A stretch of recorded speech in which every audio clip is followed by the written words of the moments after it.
Hi everyone, welcome back. I'm Shilpi and in this video we will discuss exercise 3.1 of coordinate geometry. So इसका concept हम already discuss कर चुके हैं. अगर आपने नहीं देखा then you can go through that video. I will provide the link in the description box.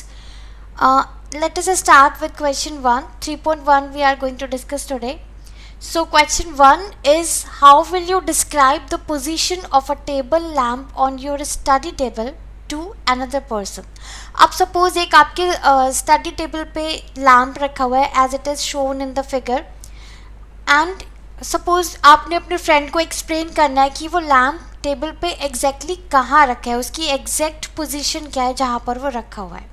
तो उसके लिए यहाँ मैंने ये कुछ स्टेटमेंट्स लिखे हैं, इसलिए पढ़ते हैं कि यहाँ मैंने कंसिडर कर लिया कि ये एक लैम्प है और ये एक टेबल जो कि एक प्लेन टेबल है उसके ऊपर ये लैम्प रखा हुआ है. तो अब उसको डिस्क्राइब करने के लिए हम क्या करेंगे, दो परपेंडिकुलर एजेस लेंगे या टेबल की हम बोल सकते हैं कि दो एजेस लेंगे जो कि परपेंडिकुलर होंगी, दो साइड्स है ना. तो उस साइड से हम उन दोनों साइड से उन दोनों एजेस से हम उसकी डिस्टेंस बता सकते हैं कि वो लैम्प कितना दूर है. तो this is what I have written over here. अब सपोज ये एक साइड है, लाइट येलो कलर से मैंने शो कर रखा है और दूसरी एज हमारी ये है. ये दो हमने यहाँ पर परपेंडिकुलर एजेस ले लिए हैं. इन दो परपेंडिकुलर एजेस से हम देखेंगे कि लैम्प कितना दूर है. तो measure the distance of the lamp from the longer edge. Suppose ये वाली लॉन्गर है तो यहाँ से हमने इसका डिस्टेंस मेजर करा तो सपोज ये आया हमारा 30 सेंटीमीटर. तो एक एज से हमें डिस्टेंस पता चल गई 30 सेंटीमीटर.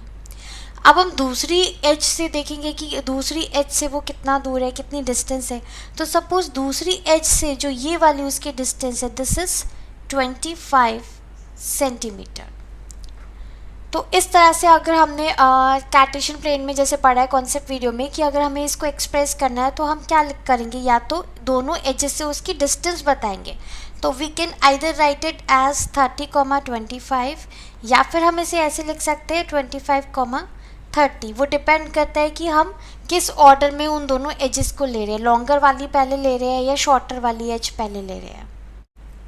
तो इस तरह से हम अगर किसी भी चीज़ की एग्जैक्ट हमें लोकेशन बतानी होती है we take two perpendicular axes और कुछ दो रेफरेंस लेते हैं हम परपेंडिकुलर, जिससे हम उन दोनों रेफरेंस से उस पॉइंट की या जो भी जिस चीज़ की भी हम लोकेशन बता रहे हैं उसकी डिस्टेंस देखेंगे कि वो उन दोनों रेफरेंस से या उन दोनों एजेस से कितना दूर है. तो उसकी हेल्प से हम इस तरह से रिप्रेजेंट कर सकते हैं और बता सकते हैं कि उसकी एग्जैक्ट लोकेशन क्या है. तो ये बेसिकली जो क्वेश्चन था इसमें कुछ सॉल्व करने का नहीं था, बस कॉन्सेप्ट क्लियर करने वाली बात है कि ये सिचुएशंस केसेस ऐसे इसमें एनसीईआरटी में दिए होते हैं कि जिसको हम सोचते हैं और एनालाइज करते हैं तो कॉन्सेप्ट और ज़्यादा क्लियर होते हैं. तो आगे जो एक्सरसाइज में उसमें अप्लाई करने के लिए बहुत ईजी हो जाएगा. Okay, coming to the next question. दो ही क्वेश्चन है इसमें, this is the last one. अब यहाँ पे देखो एक केस दे रखा है, this is a street plan. एक स्ट्रीट प्लान हमें दे रखा है. A city has two main roads which cross each other at the center of the city. तो ये मैंने यहाँ पर इस तरह से यहाँ फिगर में शो कर रखा है. ये मरून वाले जो है नॉर्थ साउथ और वेस्ट ईस्ट इस तरह से डायरेक्शंस में मैंने शो कर रखा है. ये दो मेन रोड्स है सिटी की, जैसा कि क्वेश्चन में बोला हुआ है. आगे क्या कह रहा है, the two roads are along the north south direction and east west direction. तो ये डायरेक्शन हमने ऑलरेडी शो कर दी है यहाँ पर. Okay, all the other streets of the city run parallel to these roads. बाकी जितनी भी स्ट्रीट्स है उस सिटी में वो इन दो रोड्स के पैरेलल जा रही हैं, या तो नॉर्थ साउथ वाले के पैरेलल जा रही है जैसे ब्लैक वाले से मैंने शो कर रखा है ये सारी स्ट्रीट्स है, या फिर वेस्ट ईस्ट वाली मेन रोड के पैरेलल जा रही है as it is shown with blue colour. Blue colour के ये जो है वो स्ट्रीट्स वो किसके पैरेलल जा रही है, वेस्ट और ईस्ट के. ठीक है.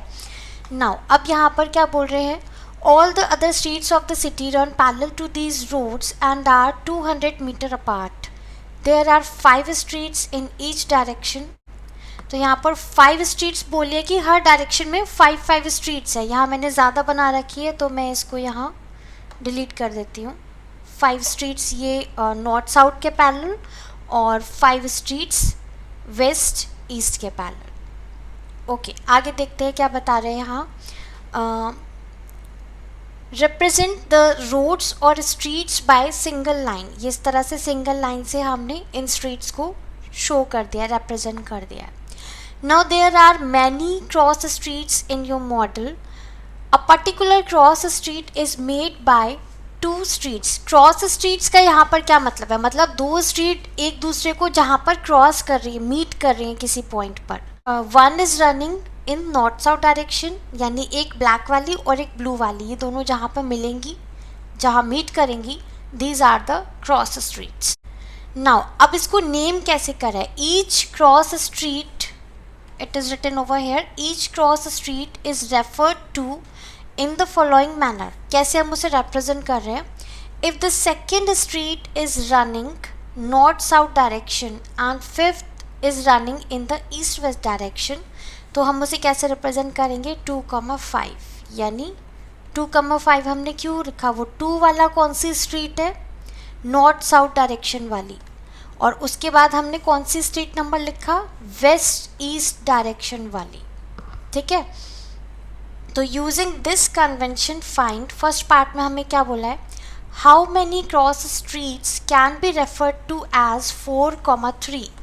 4,3 यानी 4, ये कौन सी वाली स्ट्रीट होगी, नॉर्थ साउथ वाली, जैसा कि क्वेश्चन में दे रखा है कैसे हमें उसको रिप्रेजेंट करना है.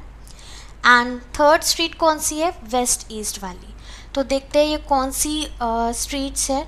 नॉर्थ साउथ डायरेक्शन में फोर्थ, तो ये हो गई ये वाली street. And west east direction में थर्ड स्ट्रीट, तो फर्स्ट सेकंड थर्ड, ये हो गई ये वाली स्ट्रीट, है ना. अब हमें ये देखना है कि ये दोनों कहाँ पे मीट कर रहे हैं, वो क्रॉस स्ट्रीट कहाँ है, कितने हैं. देयर इज़ ओनली वन, सिर्फ ये वाला पॉइंट हमें मिल रहा है, this is the cross street. तो देयर इज़ ओनली वन, एक यूनिक पॉइंट होगा, बस वो यूनिक क्रॉस स्ट्रीट होगी. सेकेंड पार्ट इसी तरह से देखा, how many cross streets can be referred as 3,4. 3,4 यानी नॉर्थ साउथ में थर्ड स्ट्रीट और वेस्ट ईस्ट में फोर्थ स्ट्रीट. तो नॉर्थ साउथ की थर्ड स्ट्रीट वो हो गई ये वाली स्ट्रीट, एंड वेस्ट ईस्ट की फोर्थ स्ट्रीट, तो फर्स्ट सेकेंड थर्ड फोर्थ, वो हो गई ये वाली स्ट्रीट. तो ऑब्वियसली ये दोनों स्ट्रीट जो है वो कहाँ पे मीट कर रहे हैं, कौन सा क्रॉस स्ट्रीट है, दिस इज़ द पॉइंट. तो there is only one such point, यानी कि एक यूनिक पॉइंट हमें मिल रहा है. तो यहाँ पे ये क्वेश्चन देने का मतलब क्या है, यहाँ पर हमें क्या समझाया जा रहा है कि अगर कोई एक कोऑर्डिनेट दे रखा है, सपोज दिस इज 2,5, तो ये किसी एक पर्टिकुलर पॉइंट को ही रिप्रेजेंट करेगा. ऐसा नहीं है कि दो पॉइंट्स के सेम कोऑर्डिनेट्स हो या 2-3 मल्टीपल पॉइंट्स को ये रिप्रेजेंट कर रहा है. It will represent only and only one point. तो यही बात यहाँ समझाई गई है. The two cross streets are uniquely found because of the two reference lines we have used for locating them.